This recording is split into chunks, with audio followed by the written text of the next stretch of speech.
Hello friends, मैं अनीता भास्कर आप सभी लोगों का अपने यूट्यूब चैनल पर स्वागत करती हूं। और हम करेंगे इसमें 20 क्वेश्चन पॉलिटिकल साइंस में आने वाले सभी एग्जाम के लिए वेरी इंपॉर्टेंट। और आशा करती हूँ वीडियो आपको बेहद पसंद आएगी। और वीडियो पसंद आए प्लीज लाइक शेयर कमेंट जरूर करिएगा। और इंपॉर्टेंट क्वेश्चन है और सभी क्वेश्चन देखिए अच्छे हैं और पूरी वीडियो जरूर देखिएगा, ठीक है। और वीडियो पसंद आए तो लाइक शेयर जरूर कमेंट करिएगा। और अगर चैनल पे नए हैं तो सब्सक्राइब बिल्कुल कर लीजिएगा, सब्सक्राइब करना मत भूलिएगा, ठीक है। चलिए शुरू करते हैं और फर्स्ट क्वेश्चन पे चलते हैं। और फर्स्ट क्वेश्चन है, लुसियन पाई ने राजनीतिक दलों के सम्मुख कौन सा ऐतिहासिक संकट माना है? वैधता का संकट, सहभागिता का संकट, एकीकरण का संकट या उपरोक्त सभी प्रकार के संकट? राइट ऑप्शन हो जाएगा ऑप्शन डी, उपयुक्त सभी प्रकार के संकट। यानी वैधता का संकट, सहभागिता का संकट और एकीकरण का भी संकट। देखिए लुसियन पाई, ठीक है, इनके अनुसार ऐतिहासिक संकट राजनीतिक दलों की उत्पत्ति में हमेशा अग्रणी रहे हैं, ठीक है। और जो है इसमें लुशियन पाई, ला पालुम्बरा, माइनर वीनर, लिपसेट और रॉकेल, ये सभी लोग आते हैं इसमें। और ला पालुम्बरा वीनर ने 3 प्रकार के आर्थिक संकटों को राजनीतिक दलों की उत्पत्ति के में प्रमुख माना है। उनके अनुसार 3 संकट हैं कि वैधता का संकट, सहयोगिता का संकट और प्रादेशिक एकीकरण का संकट। तो राइट ऑप्शन हो जाएगा ऑप्शन डी, ठीक है। सेकंड क्वेश्चन है, किसने दबाव समूह को गुमनाम साम्राज्य कहा है? लुसियन पाई ने, आलमंड ने, हिग्स ने या हरमन फाइनर ने? तो फाइनर ने दबाव समूहों को गुमनाम साम्राज्य तथा विधायिका का तीसरा सदन कहा है, ठीक है। किसने कहा है? ऑप्शन डी हो जाएगा फाइनर ने। और इन्होंने तीसरा सदन भी कहा है इसे। किसका सदन कहा है? विधायिका का, ठीक है, क्योंकि गुप्त रूप से कार्य करते हैं, दबाव बना के रखते हैं दलों पे आदि पे, ठीक है, दबाव समूह। और विधायिका का क्या कहा इन्होंने? तीसरा सदन कहा। इंपॉर्टेंट है क्योंकि कभी पूछ ले कि किसने जो है विधायिका का तीसरा सदन कहा है, तो ये फाइनल ने कहा है, ठीक है। नेक्स्ट है, समूह राजनीति की अत्यंत सकारात्मक छवि प्रस्तुत की गई है। साम्यवादियों द्वारा, बहुलवादियों द्वारा, अराजकतावादियों या व्यक्तिवादियों द्वारा? राइट ऑप्शन हो जाएगा ऑप्शन बी, बहुलवादियों द्वारा, ठीक है। क्या हो जाएगा? बहुलवादियों द्वारा। देखिए बहुलवादियों ने समाज में संप्रभुता संपन्न राज्य के स्थान पर अपने अपने क्षेत्र में स्वतंत्र व राज्य के समकक्ष अनेक समूहों के अस्तित्व का इन्होंने प्रतिपादन किया है, ठीक है। और जो है ये समुदाय राज्य के अधीन न होकर उसके समकक्ष होने चाहिए, ठीक है। ये क्या करें? समकक्ष होने चाहिए। और समाज का संगठन क्या होना चाहिए? संघात्मक होना चाहिए, ठीक है। समाज का संगठन कैसा होना चाहिए? संघात्मक होना चाहिए। तो समूह राजनीति कहते हैं सकारात्मक छवि किसने प्रस्तुत की है? बहुलवादियों द्वारा प्रस्तुत की गई है। फोर्थ क्वेश्चन है, अध्यक्षात्मक शासन प्रणाली में कार्यपालिका शक्तिशाली होती है क्योंकि विधायिका कमजोर होती है। न्यायाधीशों की नियुक्ति राष्ट्रपति करता है, इसका कार्यकाल स्थिर है और महाभियोग की प्रणाली बहुत पेचीदा है। तो देखिए अध्यक्षात्मक शासन में कार्यपालिका का कार्यकाल अस्थायी होता है, ठीक है। क्या होता है उसका कार्यकाल? कार्यपालिका का अस्थायी होता है। और यह व्यवस्थापिका की इच्छा पर निर्भर नहीं होती है, ठीक है।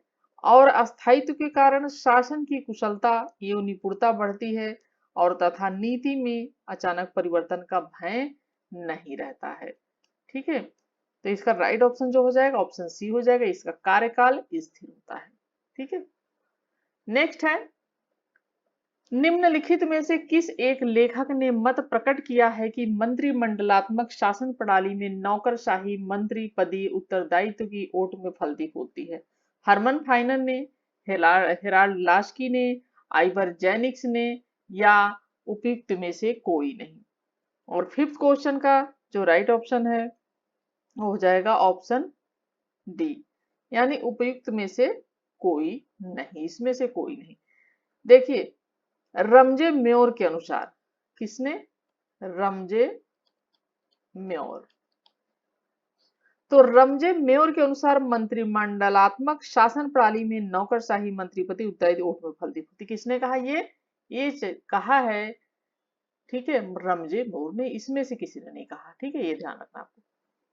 नेक्स्ट है, निम्नलिखित में से किस देश में संघीय शासन व्यवस्था है? जापान में, इटली में, मलेशिया में, बेल्जियम में। राइट ऑप्शन हो जाएगा ऑप्शन डी, बेल्जियम में। देखिए, जापान और इटली में एकात्मक व्यवस्था है, एकात्मक है यहाँ पे, और यहाँ पे भी, ठीक है, एकात्मक है।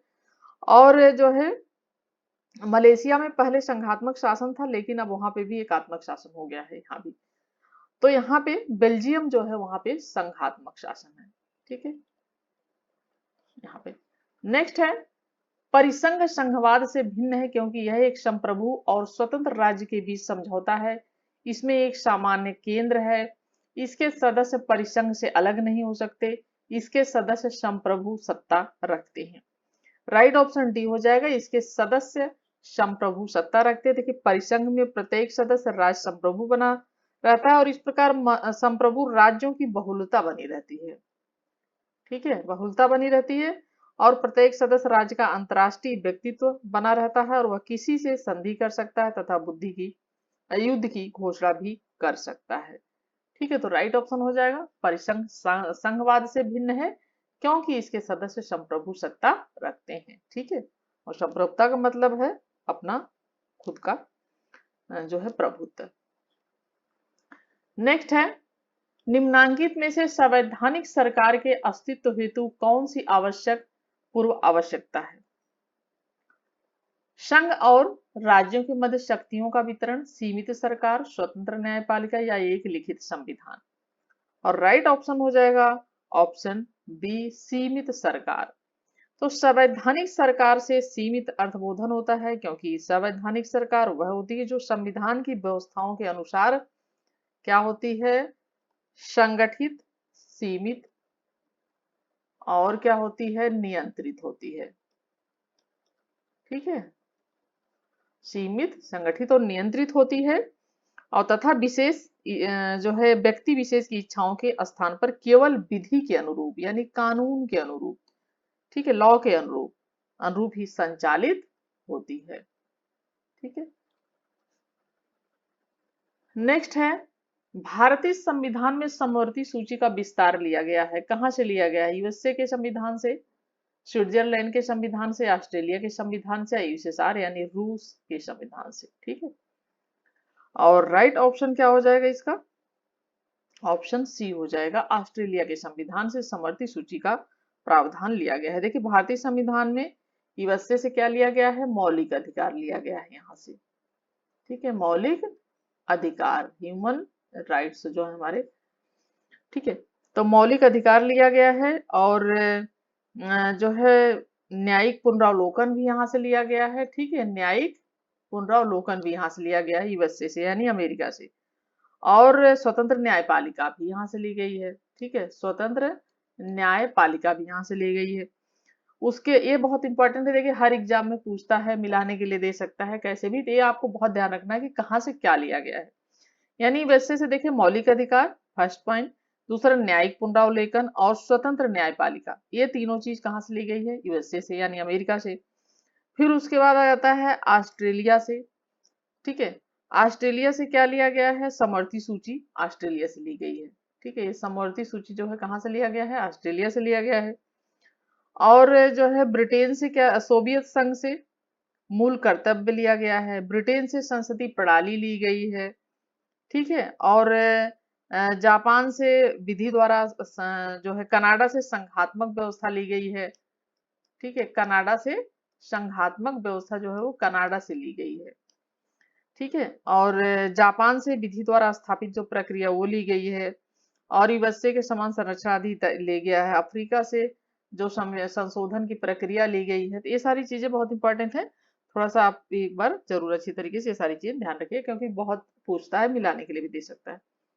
नेक्स्ट है, संवैधानिक शासन की संकल्पना की उचित उत्पत्ति खोजी जा सकती है। प्राचीन यूनानी काल में, मध्य युग में, 18वीं शताब्दी में, 20वीं शताब्दी के प्रारंभ में। ठीक है, और 10 क्वेश्चन का जो राइट ऑप्शन हो जाएगा, ऑप्शन इसका हो जाएगा ए, प्राचीन यूनानी काल में। ठीक है, देखिए बार्कर ने लिखा है कि अगर यह प्रश्न किया जाए कि अरस्तु की यूरोप के राजनीतिक जगत की सबसे बड़ी देन क्या है, किसने कहा ये? बार्कर ने।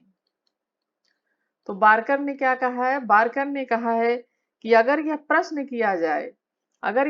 किया जाए कि अरस्तु की यूरोप के राजनीतिक जगत की सबसे बड़ी देन क्या है, तो इसका उत्तर एक शब्द में संक्षिप्त करके दिया जा सकता है और वह शब्द है संविधानवाद। ठीक है, संविधानवाद। तो इसीलिए कहा जा रहा है कि संवैधानिक शासन की संकल्पना की उत्पत्ति कहाँ खोजी गई थी? तो प्राचीन यूनानी काल से, क्योंकि अरस्तु यूनानी था। ठीक है, और जो है राइट ऑप्शन हो जाएगा ऑप्शन बी। नेक्स्ट है, निम्न में से किस याचिका के अधीन किसी व्यक्ति को किसी ऐसे काम को करने से रोका जा सकता है जिसके लिए वह विधि अनुसार सक्षम नहीं है? परमादेश, अधिकार परीक्षा, उत्प्रेषण, प्रतिषेध। ठीक है, देखिए अधिकार परीक्षा जो है इसका शाब्दिक अर्थ जो है, इसका अधिकार जो परीक्षा है इसका मतलब होता है कि जिसके दो अधिकार जो है, एक परीक्षा एक कार्यवाही है एक तरीके से। ठीक है, क्या है? एक कार्यवाही, और इसका शाब्दिक अर्थ होता है कि प्राधिकृत या वारंट के द्वारा, इसे न्यायालय द्वारा किसी व्यक्ति के द्वारा सार्वजनिक कार्यालय में जो है अपने दावे की जांच के लिए इसे जारी किया जा सकता है। ठीक है, अपने जो है कार्यालय में दायर अपने दावे की जांच के लिए इसे जारी किया जाता है, और ये है अधिकार परीक्षा। ठीक है, और परमादेश क्या है? परमादेश का मतलब होता है कि जैसे हम आदेश देते हैं। ठीक है, हम आदेश देते हैं, इसका शाब्दिक अर्थ होता है। और यह एक नियंत्रण है जिसे न्यायालयों द्वारा जारी किया जाता है, और परमादेश रिट जारी नहीं कर सकता जो गैर संवैधानिक है, निजी व्यक्तियों के इकाई के विरुद्ध, उसके विरुद्ध नहीं जारी कर सकता। ठीक है, तो ये हो जाता है, यानी हम आदेश देते हैं। उसके बाद आ जाता है उत्प्रेषण। ठीक है, उत्प्रेषण आता है, और जो उत्प्रेषण है, ठीक है, उत्प्रेषण जो है इसका मतलब है, शाब्दिक अर्थ होता है प्रमाणित होना या सूचना देना है, यानी प्रमाणित होना या सूचना देना। ठीक है, और इसे उच्च न्यायालय द्वारा अधीनस्थ जो न्यायालय होते हैं, लंबित मामले जो होते हैं, और उसके लिए इन्हें सीधे पत्र द्वारा इन्हें जारी किया जाता है, सीधे या पत्र द्वारा भी जारी किया जाता है। ठीक है, हो जाता है उत्प्रेषण। और उसके बाद आ जाता है जैसे प्रतिषेध। क्या है? तो इसका शाब्दिक अर्थ है रोकना। इसे किसी उच्च न्यायालय द्वारा अधीनस्थ न्यायालयों के अधिकारियों को जो है जारी जो है किया जाता है कि अपने से उच्च जैसे न्यायिक कार्यों को करने से रोकने के लिए, यानी जो उनके अधिकार क्षेत्र में वही कार्य कर सकते हैं, ऐसा नहीं कि ऊपर के अपने से उस पे काम करे, तो हो जाता है प्रतिषेध। ठीक है, लेकिन इसका जो राइट ऑप्शन हो जाए, किसी व्यक्ति को ऐसे काम करने से रोका जा सकता है जिसके लिए वो विधि के अनुसार सक्षम नहीं है। इसका जो राइट ऑप्शन हो जाएगा वो हो जाएगा ऑप्शन बी, अधिकार परीक्षा। ठीक है, ये भी क्वेश्चन बहुत इंपॉर्टेंट है, इसे भी अच्छी तरीके से, ठीक है, बंदी प्रत्यक्षीकरण भी इसमें भी आता है। तो इसमें बंदी प्रत्यक्षीकरण, इसमें 5 आते हैं। ठीक है, अधिकार परीक्षा, बंदी प्रत्यक्षीकरण, परमादेश, प्रतिषेध, ठीक है, उत्प्रेषण। तो बंदी प्रत्यक्षीकरण इसका मतलब है यानी प्रस्तुत किया जाए। ठीक है, बंदी प्रत्यक्षीकरण में क्या होता है, इसका मतलब कि प्रस्तुत किया जाए। ठीक है, प्रस्तुत किया जाए, यानी उस व्यक्ति के संबंध में न्यायालय द्वारा आदेश जारी किया जाता है जिसे दूसरे द्वारा हिरासत में रखा गया है, और उसे उसके सामने प्रस्तुत किया जाए। तब न्यायालय मामले की जांच करता है कि व्यक्ति का मामला अवैध तो नहीं है। अगर अवैध है तो उसे स्वतंत्र किया जा सकता है। ठीक है, किसी व्यक्ति का जबरन हिरासत में रखने की एक तरीके से विरुद्ध है। ठीक है, किसी को जबरन बिना जांच के हिरासत में नहीं रखा जा सकता। तो ये सारी चीजें हैं, और इसमें राइट ऑप्शन हो जाएगा ऑप्शन बी। ये भी इंपॉर्टेंट है, जरूर देख लें। आंतरिक सुरक्षा अधिनियम लागू किया गया 1975, 76, 79 या 80 में, और राइट ऑप्शन हो जाएगा आंतरिक सुरक्षा अधिनियम। तो ऑप्शन इसका हो जाएगा ऑप्शन ए राइट। ठीक है, ऑप्शन ए राइट हो जाएगा। और इस व्यवस्था को 1975 और जैसा कि 76 में राष्ट्रपति तो विविध आदेश जारी कर और अधिक कठोरता प्रदान की गई थी, और 75 में घोषित आपातकाल के अंतर्गत मीसा का बहुत अधिक जो है जबकि दुरुपयोग किया था। और इसकी बात करें तो 7 मई 1971 को राष्ट्रपति ने आंतरिक सुरक्षा अध्यादेश जारी किया गया था और इसे मीसा के नाम से जाना जाता है। आंतरिक सुरक्षा अधिनियम को किसके नाम से जाना जाता है? मीसा। ठीक है, मीसा के नाम से ये जाना जाता है। और 7 मई 1971 को जो है आंतरिक सुरक्षा अध्यादेश जारी किया गया और इसे मीसा के नाम से जाना जाता है। मीसा की इस व्यवस्था को 1975 और 76 में राष्ट्रपति द्वारा विधित जो है आदेश जारी कर और जिसको कठोरता प्रदान की गई थी। और आपातकाल के अंतर्गत 1975 में जो आपातकाल घोषित हुआ उसके अंदर इसका बहुत अधिक दुरुपयोग हुआ था। ठीक है, ये सारी चीजें। नेक्स्ट है, भारतीय संविधान के किस अध्याय में लोक सेवाओं में न्यायपालिका का कार्यपालिका से पृथककरण सम्मिलित है? मौलिक अधिकारों के अध्याय में, राज्य के नीति निषेधक तत्वों के अध्याय में, मौलिक कर्तव्यों के प्रावधान में, प्रशासनिक सुधार समिति की संस्तुतियों में। और राइट ऑप्शन हो जाएगा ऑप्शन बी। ठीक है, राज्य के नीति निदेशक तत्वों के संविधान में। ठीक है, क्या हो जाएगा? ऑप्शन बी हो जाएगा, राज्य के नीति निर्देशक तत्वों के अध्याय में। ठीक है, और ठीक है, यानी न्यायपालिका का कार्यपालिका से पृथककरण। तो देखिए अनुच्छेद जो 50 है, अनुच्छेद 50 में यह अपेक्षा करता है कि राज्य लोक सेवाओं में न्यायपालिका को कार्यपालिका से पृथक करने के लिए कदम उठाएगा। ठीक है, ये है। नेक्स्ट है, भारत के नियंत्रक महालेखाकार परीक्षक को पदच्युत किया जा सकता है, कैसे? प्रधानमंत्री, राष्ट्रपति, महाभियोग, उच्चतम न्यायालय द्वारा। राइट ऑप्शन हो जाएगा ऑप्शन सी, महाभियोग द्वारा। देखिए अनुच्छेद 148, ठीक है, अनुच्छेद 148 में भारत के नियंत्रक के महालेखा परीक्षक का वर्णन है। ये अनुच्छेद याद कर लें, मिलाने के लिए भी आ सकता है या कैसे भी। तो भारत के नियंत्रक महालेखा परीक्षक ये जो है 148 में इसका वर्णन किया गया है और उसे अपने पद से केवल उस रीति और उन्हीं कारणों से हटाया जाएगा जिस रीति और कारणों से उच्चतम न्यायालय का न्यायाधीश यानी महाभियोग द्वारा हटाया जाएगा। ठीक है, नेक्स्ट है, निम्नलिखित में से भारत में न्यायिक समीक्षा का आधार कौन सा है? कानून की उचित प्रक्रिया, कानून द्वारा स्थापित प्रक्रिया, विधि का शासन, उपरोक्त में से कोई नहीं। और 15 क्वेश्चन का जो राइट ऑप्शन हो जाएगा ऑप्शन बी हो जाएगा, यानी कानून द्वारा स्थापित प्रक्रिया। न्यायिक समीक्षा का आधार कौन सा है? तो देखिए अनुच्छेद जो है 21 यह उपबंधित करता है कि किसी व्यक्ति को उसके प्राण या दैहिक स्वाधीनता से विधि द्वारा स्थापित प्रक्रिया के अनुसार ही वंचित किया जा सकता है। ठीक है, अन्यथा नहीं। तो राइट ऑप्शन हो जाए कानून द्वारा स्थापित प्रक्रिया के अनुसार। नेक्स्ट है, कौन सा कथन गलत है? भारतीय संसद एक संप्रभु संस्था है, राष्ट्रपति का निर्वाचन एक निर्वाचक मंडल करता है, संविधान के भाग 4 में नीति निषेधक सिद्धांत दिए गए हैं, स्वतंत्रता का अधिकार संविधान का अनुच्छेद 19 में निहित है। तो इसमें से देखिए कौन सा सही हो जाएगा। ठीक है, गलत पूछा है तो ये हो जाएगा भारतीय संसद एक संप्रभु संस्था है। देखिए भारत की संसद ब्रिटिश संसद के अर्थ में एक प्रभु संस्था नहीं, क्योंकि भारत में संविधान को संप्रभु माना गया है। ठीक है, किसको माना गया है संप्रभु? संविधान को। यहाँ पे जो भी होता है संविधान के अनुसार, संविधान ही संप्रभु है।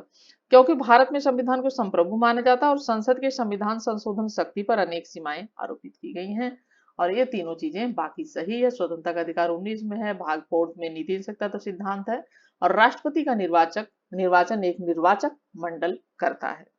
ठीक है, अनुपातित प्रतिनिधित्व प्रणाली द्वारा राष्ट्रपति का निर्वाचन किया जाता है जिसमें भाग लेते हैं राज्यसभा, लोकसभा, ठीक है, आदि।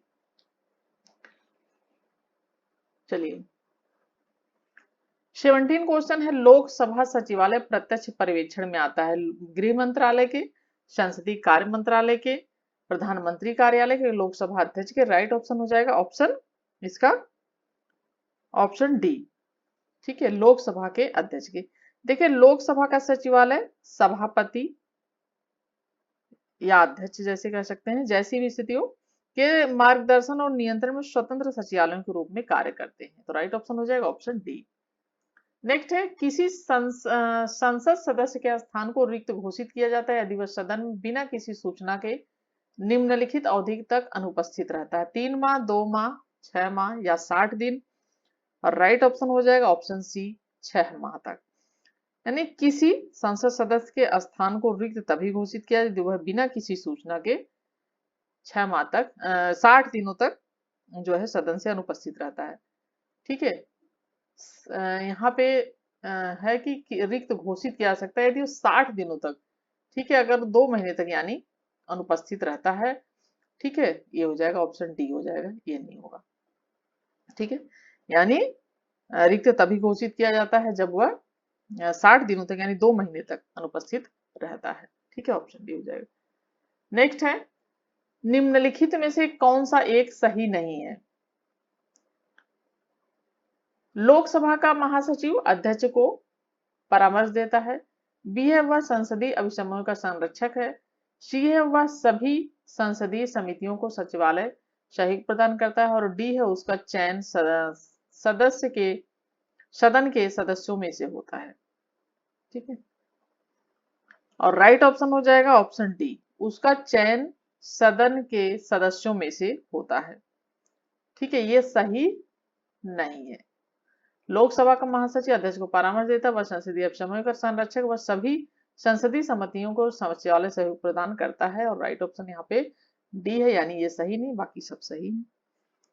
तो जैसा कि सदन का तीसरा महत्वपूर्ण अधिकारी महासचिव होता है, ठीक है, और सभी संसदीय कृत्यों और क्रियाकलापों में और प्रक्रिया तथा प्रथा संबंधी सभी मामलों में अध्यक्ष सदन का और सदस्यों का सलाहकार होता है। ठीक है, और जैसा कि परामर्श देता है।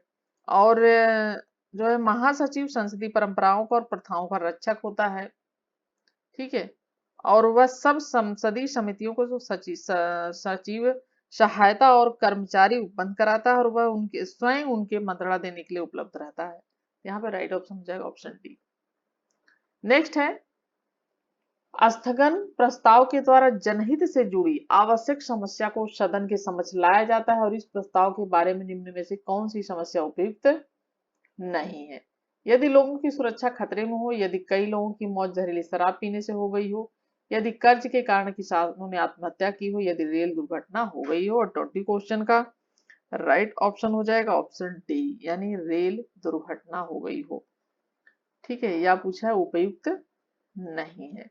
कौन सी समस्या, यदि लोगों की सुरक्षा खतरे में हो तो उपयुक्त है। कई लोगों की मौत जहरीली शराब पीने से हुई, कर्ज के कारण किसानों ने आत्महत्या कर ली हो। ठीक है, तो देखिए स्थगन प्रस्ताव, यहाँ पे देखें स्थगन प्रस्ताव में देश की राजनीतिक स्थिति, अराजकता, बेरोजगारी, रेल दुर्घटनाएं और विमान दुर्घटनाएं, मिलों का बंद हो जाना, सामान्य अंतर्राष्ट्रीय स्थिति स्थगन प्रस्ताव के लिए उचित विषय ये सब नहीं होते हैं। ठीक है, और 20 क्वेश्चन कंप्लीट होते हैं और आशा करती हूँ वीडियो आपको पसंद आई होगी, हेल्पफुल रही होगी। Thank you for watching video.